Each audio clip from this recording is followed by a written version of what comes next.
نحمده ونصلي ونسلم على رسوله الكريم اما بعد فاعوذ بالله من الشيطان الرجيم بسم الله وعن ابي سعيد الخدري قال بينما رسول الله صلى الله عليه وسلم يصلي باصحابه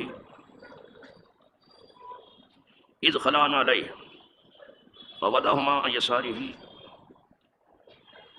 فلما راى ذلك القوم القوا نعالهم فلما قضى رسول الله صلى الله عليه وسلم صلاته قال ما حملكم على إلقائكم نعالكم قالوا رأيناك ألقيت نعليك فألقينا نعالنا فقال رسول الله صلى الله عليه وسلم إن جبريل أتاني فأخبرني أن فيهما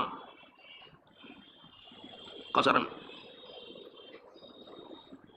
إذا جاء أحدكم المسجد فلينظر فإن رأى في نعليه قصرا فليمسحه وليصلي فيهما رواه أبو داود والدارمي وعن أبي هريرة قال قال رسول الله صلى الله عليه وسلم إذا صلى أحدكم فلا يدعون عليه عن يمينه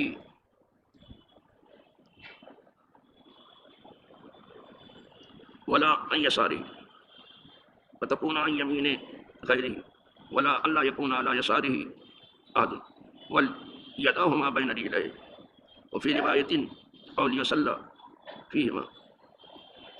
فيهما رواه أبو داود ورواه ابن ماجه معناه. الحمد للہ رب العالمین. باب السطر کی فصل ثانی سے آج بھی میں نے 2 حدیثیں پڑھی اور انہی دونوں حدیثوں پر یہ فصل ثانی ختم ہے. حدیث پاک کے راوی جناب ابو سعید خدری رضی اللہ عنہ بہت جلیل القدر صحابی ہیں. وہ بیان کرتے ہیں کہ رسول اللہ صلی اللہ علیہ وسلم اپنے اصحاب کو نماز پڑھا رہے تھے کہ اچانک آپ نے اپنے دونوں جوتے اتار دیے.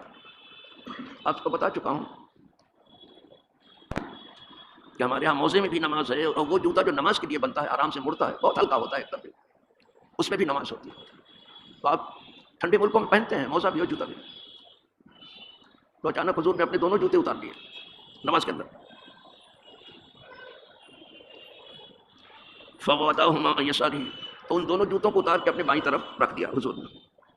اب امام کے دائیں بائیں تو کوئی ہوتا نہیں, امام تو تنہا کھڑا ہوتا ہے نا اس کے دائنی طرف کوئی ہے نہ اس کے بائیں طرف کوئی.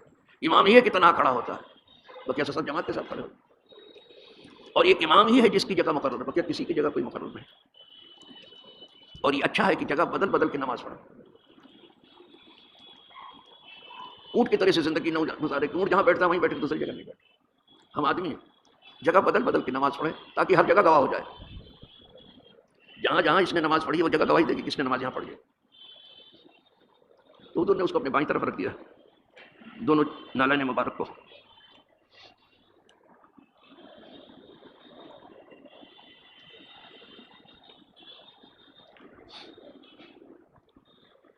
فلما رأى ذلك جب قوم نے یہ دیکھا کہ حضور نے اپنے دونوں جوتے اتار دیے, یعنی نماز میں بھی برابر نگاہ رکھتے تھے کہ حضور کیا کر رہے ہیں. بس انہوں نے دیکھ لیا کہ حضور نے دونوں جوتے اتار دیے بائیں طرف. القوا نعالهم تو ان سب نے اپنے جوتے اتار دیے جتنے مقتدی تھے سب. پہلی سب نے اتارا پھر دوسری نے تیسرے سب اتار دیے سب نے. اس سے معلوم یہ ہوا کہ وہ کس قدر دلداد عمل تھے, وہ کتنے عمل کے عادی ہو چکے تھے.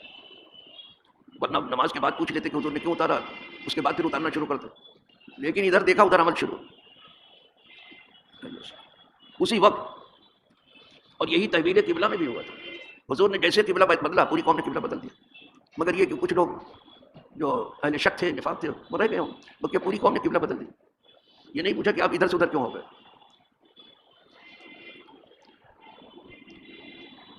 حالانکہ قبلہ بدلنے میں بالکل سمت بالکل بدل رہی تھی. خانہ کعبہ بالکل جانب جنوب ہے, دکن کی طرف پڑا, وہ اتر کی طرف تھا, بالکل اتر سے بالکل دکن کی طرف ایمان آ گیا. پوچھا نہیں کسی نے فٹ سے قبلہ بدل دیا. تو پوری قوم نے یہاں اپنے جوتے اتار دیے سب نے.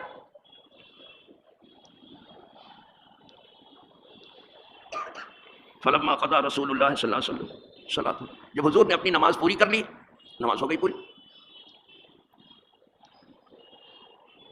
قال، تب حضور نے فرمایا ما حملکم علی القاء النعال، تمہیں کس چیز نے برانگیختہ کیا کہ اپنے جوتے اتارو؟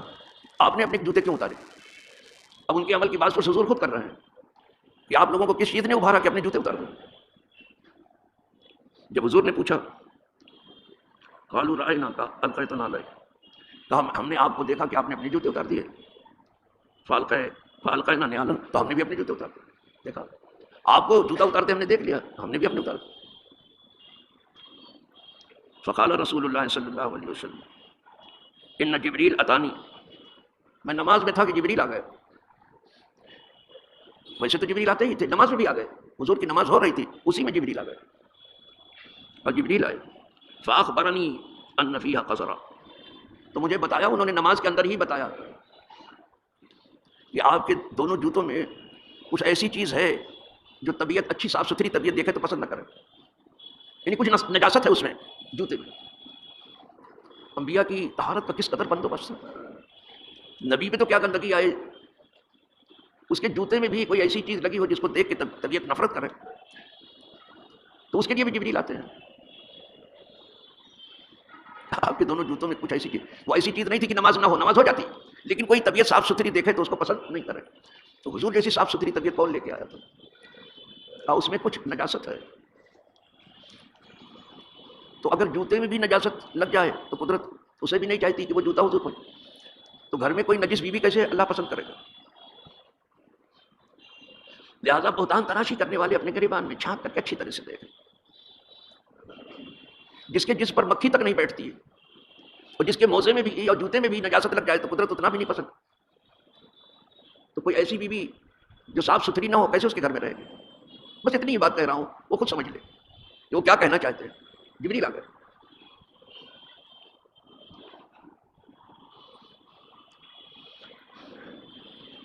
تو کہا ہم نے 30 وجہ سے اتار دیا جوتا کہ جبریل نے آ کے بتایا، لیکن حضور نے نماز دہرائی نہیں، جو ہو چکی تھی، جو نہیں ہوئی تھی، اور اگر کوئی ایسی گندگی ہوتی جو نماز میں خلل ڈالتی تو حضور پھر سے نماز پڑھتے، تو ایسی کوئی گندگی نہ تھی، لیکن طبیعت کو اچھی نہ لگے، طبیعت جس سے نفرت کر، کوئی ناک تھوک وغیرہ کوئی ایسی چیز لگی ہوئی تھی، تو قدرت کو اتنا بھی پسند نہیں تھا، تو حضور نے دونوں جوتے اتار۔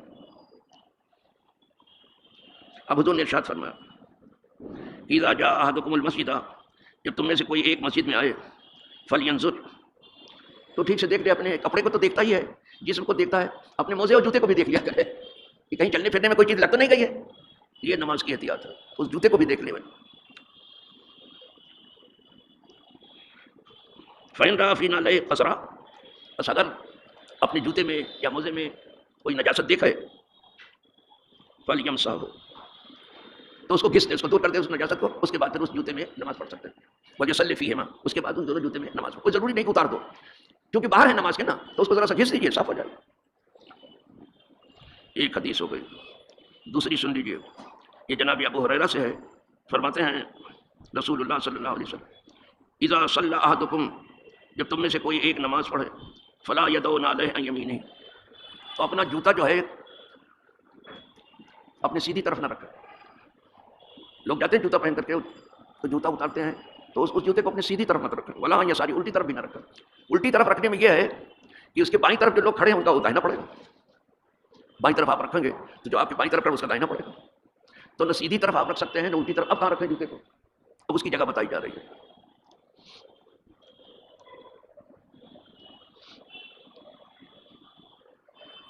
فتکون عن یمین غیری، وہی جو میں نے بتایا، بائیں طرف رکھو گے تو کسی کی سیدھی طرف پڑے گی وہ۔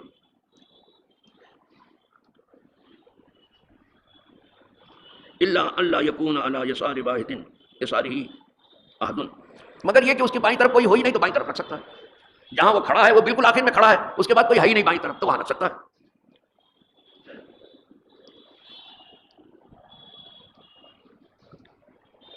وَلْيَدَعْهُمَا بَيْنَ رِجْلَيْهِ، لیکن بائیں طرف بھی آدمی ہے تو اپنے دونوں پاؤں کے بیچ میں وہ جوتا رکھو۔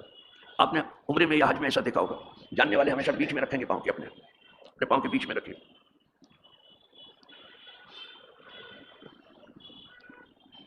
اور ایک روایت میں ہے اور لیصلی فیہما، اگر ایسا نہیں کر سکتا تو پھر انہی جوتوں کے ساتھ ہی نماز اپنی پڑھ لے۔